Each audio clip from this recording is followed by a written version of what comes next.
స్టైల్లో ఇప్పి ఒకసారి ట్రై చేయండి, సూపర్గా ఉంటుంది. ఇప్పి ఆర్ మ్యాగీ మీ ఇష్టం. నేనైతే ఈరోజు మా ఇంట్లో ఇప్పి చేస్తున్నాను. ఫస్ట్ రోట్లో పట్టు తీసిన ఎల్లుల్లిపాయలు, కారం, ఉప్పు కచ్చాపచ్చగా దంచుకోవాలి. ఇప్పుడు స్టవ్ మీద ప్యాన్ పెట్టుకొని ఆయిల్ వేసుకోవాలి. ఆయిల్ బాగా హీట్ అయ్యాక మనం ముందుగా దంచి పెట్టుకున్న ఎల్లుల్లిపాయ, కారం వేసుకొని లో ఫ్లేమ్లో బాగా ఫ్రై చేసుకోవాలి. ఇందులోనే 2 మసాలా ప్యాకెట్స్ కూడా వేస్తున్నాను. ఒకసారి అంతా కలుపుకోవాలి. ఇప్పుడు ఇందులో గ్లాస్ వాటర్ వేసుకొని మూత పెట్టేయండి. వాటర్ బాగా బాయిల్ అయ్యాక ఇప్పి వేసుకోవాలి. ఇప్పి బాగా దగ్గర పడ్డాక ఇందులోకి కొత్తిమీర వేసుకోవాలి. మరీ డ్రైగా కాకుండా కొంచెం జ్యూసీగా ఉన్నప్పుడు స్టవ్ టర్న్ ఆఫ్ చేసుకోండి. అప్పుడు చల్లారిన డ్రై అవ్వకుండా ఇలా జ్యూసీగా ఉంటుంది.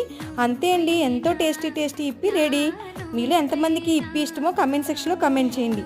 ఇప్పి తినకూడదని తెలుసు, కానీ అప్పుడప్పుడు తింటే ఏం కాదండి. వీడియో నచ్చినట్లయితే లైక్ చేయండి. మన ఆర్టీవైటీ ఛానల్ని సబ్స్క్రైబ్ చేసుకోండి. టాటా.